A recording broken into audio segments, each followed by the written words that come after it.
नमस्कार दोस्तों, आज इस वीडियो के अंदर हम देखेंगे कि कैसे हम घर बैठे बैठे एसबीआई की इंटरनेट बैंकिंग कैसे एक्टिवेट कर सकते हैं। देखो, टोटल 5 मिनट का प्रोसेस है। पूरा का पूरा प्रोसेस अभी हमने रिकॉर्ड किया है। स्टेप बाय स्टेप आपको वीडियो के अंदर समझ आ जाएगा। आप भी स्टेप बाय स्टेप करोगे तो ईजिली आपकी एसबीआई के अंदर इंटरनेट बैंकिंग एक्टिवेट हो जाएगी। देखो, इंटरनेट बैंकिंग एक्टिवेट करने के लिए ना आपके पास पहले से कुछ चीज़ें होनी चाहिए, वरना फिर प्रोसेस के बीच में आप ढूंढोगे कि ये कहाँ से लाऊं, वो कहाँ से लाऊं। वैसे मैंने बता रखा है, उसका भी तरीका पूरा का पूरा वीडियो के अंदर है। तो मैं आपको बता देता हूँ क्या क्या चीज़ें चाहिए होती है। सबसे पहले तो आपको आपका अकाउंट नंबर पता होना चाहिए।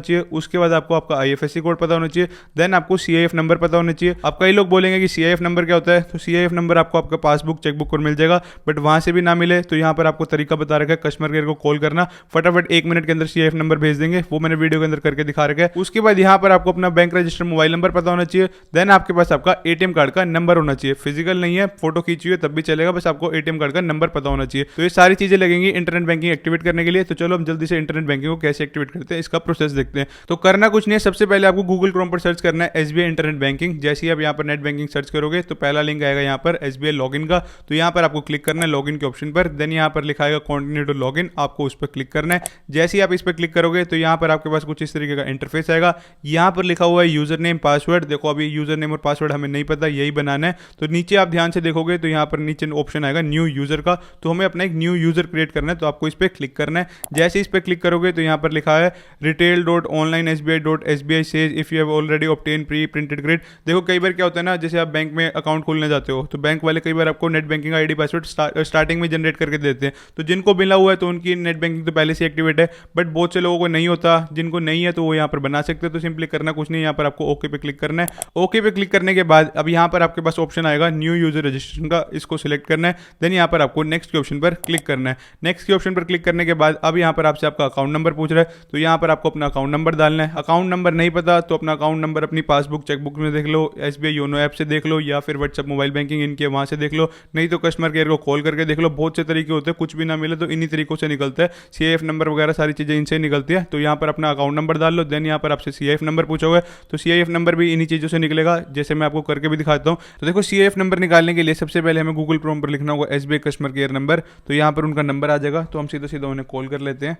देखो, हमने यहाँ पर कॉल मिला दिया। कॉल मिलाने के बाद करना कुछ नहीं है, सीधा सीधा यहाँ पर आप 113 प्रेस कर देना। इतना सुनने की जरूरत नहीं, क्योंकि मैंने अभी किया है। बाकी आप सुन के भी खुद से कर सकते हो, जो जो बोले वो टाइप कर देना। तो देखो, यहाँ पर सीआईएफ नंबर हमारे पास आ गया है। बाकी आप सुन के भी कर लेना, वरना 113 दबाना है। तो देखो, सीआईएफ नंबर यहाँ पर आ गया है। हमने यहाँ पर एसबीआई के कस्टमर केयर को कॉल किया था, वहाँ पर उन्होंने फटाफट सीआईएफ नंबर भेज दिया।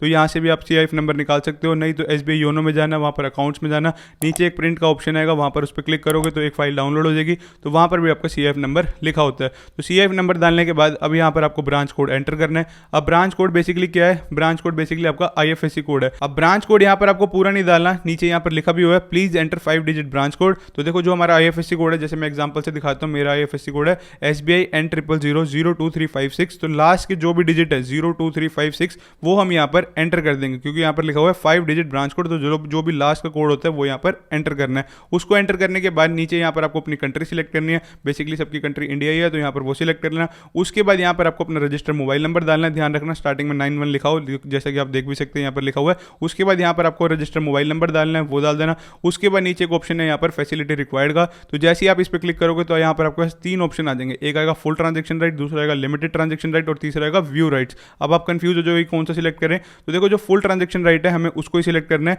व्यू राइट के अंदर क्या होता है, बेसिकली कुछ चीजें मिलेगी, सिर्फ आप यहाँ पर व्यू कर सकते हो, स्टेटमेंट वगैरह, कुछ ट्रांजेक्शन वगैरह नहीं कर सकते। लिमिटेड ट्रांजेक्शन के अंदर क्या होगा, कुछ ना कुछ आपको फीचर मिलेंगे, जैसे आपने आरडी अकाउंट खोल लिया, एफडी अकाउंट खोल लिया, थोड़ा बहुत लिमिटेड चीजें मिलेंगी। बट फुल ट्रांजेक्शन के अंदर सारी चीजें मिलेगी, आपको बैलेंस वगैरह सब कुछ चेक कर सकते हो, ट्रांजेक्शन कर सकते हो। तो कुल मिला के बात यहाँ पर ये हुई कि आपको यहाँ पर फुल ट्रांजेक्शन राइट के ऑप्शन को सिलेक्ट करना है। उसको सिलेक्ट करने के बाद नीचे जो भी कैप्चा कोड है वो यहाँ पर आपको फिल करना है। कैप्चा कोड डालने के बाद यहाँ पर आपको आई एग्री के ऑप्शन पर क्लिक करना है, देन सबमिट के ऑप्शन पर क्लिक करना है। अब आपके मोबाइल पर एक ओटीपी आएगा, तो सिंपली उस ओटीपी को यहाँ पर एंटर करना है, देन कंफर्म के ऑप्शन पर क्लिक करना है। अब यहाँ पर आपके पास 2 ऑप्शन आएंगे। पहला तो है यहाँ पर I have my ATM card, दूसरा है I do not have my ATM card. देखो, अगर आपके पास एटीएम कार्ड है, बेसिकली एटीएम कार्ड की डिटेल्स, ये जो भी एटीएम कार्ड का नंबर होता है, अगर आपके पास वो है, आपको याद है, तो यहाँ पर उसको सिलेक्ट कर लेना। और दूसरा, अगर आपके पास है तभी यहाँ पर आप इंटरनेट बैंकिंग ऑनलाइन एक्टिवेट कर सकते हो। अगर आपके पास डिटेल्स नहीं है एटीएम कार्ड की, तो यहाँ पर आपको ब्रांच विजिट करके ही इंटरनेट बैंकिंग एक्टिवेट करवानी पड़ेगी, जैसा कि आप देख सकते हैं यहाँ पर लिखा भी हुआ है। तो हम यहाँ पर पहला ऑप्शन सिलेक्ट कर लेंगे। जैसे ही ऑप्शन सिलेक्ट किया, फिर उसके बाद हम यहाँ पर सबमिट के ऑप्शन पर क्लिक कर देंगे। अब यहाँ पर जो भी आपका कार्ड नंबर है वो यहाँ पर आएगा, आपको उसको सिलेक्ट करना है, देन कन्फर्म के ऑप्शन पर क्लिक करना है। अब जैसे ही आप कन्फर्म के ऑप्शन पर क्लिक करोगे उसके बाद यहाँ पर आपसे पूछ रहा है कार्ड होल्डर नेम, तो जो भी आपका नाम डेबिट कार्ड पर है उसको यहाँ पर एंटर कर देना। उसके बाद यहाँ पर आपसे आपके कार्ड की डिटेल्स पूछेगी, एक्सपायरी डेट पूछेगी, तो यहाँ पर एंटर कर देना। देन यहाँ पर आपसे आपके एटीएम कार्ड का पिन पूछा गया तो उसे यहाँ पर एंटर करना होगा। देन उसके बाद यहाँ पर आपको कैप्चा कोड दिखाया गया, वो यहाँ पर आपको एंटर करना होगा। ये सारी डिटेल डालने के बाद सिंपली यहाँ पर आपको नीचे प्रोसीड के ऑप्शन पर क्लिक करना है। अब प्रोसीड पर क्लिक करने के बाद अब यहाँ पर आपको यूजर नेम बनाने के लिए बोला गया है। तो देखो एक चीज हमेशा याद रखना, यूजर नेम और पासवर्ड जो भी है अपना बहुत काफी सावधानी से बनाना। बहुत से लोग गलती करते हैं बट मैं आपको इस वीडियो में गलती करने नहीं दूंगा। आपको यूजर नेम बनाना ना, तो एक चीज हमेशा याद रखना, जो भी आप यूजर नेम बनाओगे लाइफ टाइम तक आपका वही यूजर नेम रहेगा। कुछ भी ऐसे आलतू फालतू का यूजर नेम ना बना देना ताकि आप भूल जाओगे तो रिकवर हो जाएगा, बट ढंग का यूजर नेम बनाना ताकि आपकी समझदारी उसके अंदर। तो जो भी यूजर नेम बनाओगे वो लाइफ टाइम तक के लिए वही यूजर नेम रहेगा। और जो भी यूजर नेम बनाओगे वो 8 कैरेक्टर से लेकर 20 कैरेक्टर तक के बीच में बना सकते हो, इनकी ये टर्म्स एंड कंडीशन है। उसके बाद जो यूजर नेम है वो कॉम्बिनेशन होना चाहिए अल्फाबेट्स और नंबर का। मैं आपको एग्जांपल से स्क्रीन पर समझा दूंगा। उसके बाद जो यूजर नेम होता है वो केस सेंसिटिव भी होता है। लेट सपोज आपने यूजर नेम बनाया पुलकित PULKIT 1 2 3 4, ठीक है, कॉम्बिनेशन होना चाहिए अल्फाबेट और नंबर का, ठीक है। आपने जो पुलकित लिखा वो सारे कैपिटल में लिख दिए, तो याद रखना केस सेंसिटिव अगर पूरा फिर कैपिटल में होना चाहिए। अगर आपने स्मॉल p लिख दिया तो फिर हमेशा के लिए वो स्मॉल p रहेगा, वो दोनों अलग अलग हो गए, कैपिटल P और स्मॉल p अलग अलग हो गए, तो ये केस सेंसिटिव भी होता है। तो आपको इसका भी ध्यान रखना। और यूजर नेम के अंदर आपको एक चीज का ध्यान और भी रखना है कि जो यूजर नेम आप बनाओगे वो कॉम्बिनेशन होगा आपका नंबर्स और अल्फाबेट का। इसके अंदर आप स्पेशल कैरेक्टर यूज नहीं कर सकते। स्पेशल कैरेक्टर जैसे कि @, तो ये चीजें आप यूज नहीं कर सकते। बस आप यूजर नेम, मैं आपको एग्जांपल से समझा देता हूँ कि कैसे है। जैसे पुलकित 1 2 3 4, पुलकित का P कैपिटल रखो स्मॉल रखो वो आपकी मर्जी है, बट यूजर नेम आपने अपने अकॉर्डिंगली बनाना है। ये तो एक एग्जांपल था। तो जैसे आप यूजर नेम यहाँ पर डालोगे तो यहाँ पर नीचे टिक हो जाएगा, लिखा भी आया user name is available, green से लिखाएगा। उसके बाद यहाँ पर नीचे आपको टर्म्स एंड कंडीशन को एक्सेप्ट करना है। उसके बाद यहाँ पर आपको पासवर्ड बनाने के लिए बोला गया है। अब यहाँ पर आपको पासवर्ड बनाना है। अब पासवर्ड का भी ध्यान रखना, पासवर्ड क्या होना चाहिए, जो भी आप पासवर्ड बनाओगे वो काफी एक स्ट्रॉन्ग पासवर्ड होना चाहिए। और जो पासवर्ड है वो आपका 8 कैरेक्टर से लेके 20 कैरेक्टर के बीच होना चाहिए। और जो भी पासवर्ड आप बनाओगे वो आपका number plus alphabet plus special character का कॉम्बिनेशन होना चाहिए। जैसा कि मैं आपको एग्जांपल से स्क्रीन पर दिखा भी देता हूँ। इसके अंदर आपके नंबर भी आ गए, अल्फाबेट भी आ गए और स्पेशल कैरेक्टर भी आ गए। और पासवर्ड भी केस सेंसिटिव होता है, जैसा कि मैंने आपको ऊपर बताया था कि स्मॉल p और कैपिटल P के अंदर डिफरेंस होता है, दोनों अलग अलग कंसीडर होते हैं। तो आपका पासवर्ड भी केस सेंसिटिव होता है। तो पासवर्ड आप अपने अकॉर्डिंगली बना लेना, एक स्ट्रॉन्ग सा पासवर्ड बनाना है। तो पासवर्ड जो बनाओगे वही सेम पासवर्ड यहाँ पर आप कंफर्म पासवर्ड में डाल देना। उसके बाद यहाँ पर आपको नीचे सबमिट के ऑप्शन पर क्लिक करना है। सबमिट के ऑप्शन पर जैसे ही क्लिक करोगे तो यहाँ पर लिखा हुआ है इंटरनेट बैंकिंग रजिस्ट्रेशन सक्सेसफुली। अभी ये पूरा कंप्लीट प्रोसेस नहीं हुआ है। अभी यहाँ पर जो भी आपने आईडी पासवर्ड बनाया है ये सिर्फ लॉगिन करने के लिए बनाया है, मतलब आप नेट बैंकिंग के अंदर लॉगिन करोगे। अगर आपको कुछ भी ट्रांजेक्शन करनी होगी उसका पासवर्ड अलग है। तो अभी हम यहाँ पर इंटरनेट बैंकिंग के अंदर लॉगिन हो जाएंगे इस आईडी पासवर्ड से। तो यहाँ पर जो आपने बनाया है तो सिंपली करना कुछ नहीं, सिंपली यहाँ पर आपको क्लोज पे क्लिक करना है। उसके बाद यहाँ पर आपको कंटिन्यू टू लॉगिन के ऑप्शन पर क्लिक करना है। अब कंटिन्यू टू लॉगिन के ऑप्शन पर क्लिक करने के बाद अब यहाँ पर आपको यूजर नेम डालना है जो आपने बनाया है, जो भी पासवर्ड आपने बनाया वो यहाँ पर एंटर करना है। उसके बाद जो भी नीचे कैप्चा कोड है वो यहाँ पर एंटर करना है। देन लॉगिन के ऑप्शन पर क्लिक करना है। जैसे ही आप लॉगिन के ऑप्शन पर क्लिक करोगे अब आपके फोन पर एक ओटीपी आएगा, तो सिंपली उस ओटीपी को यहाँ पर आपने एंटर करना है। एंटर करने के बाद नीचे सबमिट पर क्लिक कर देना।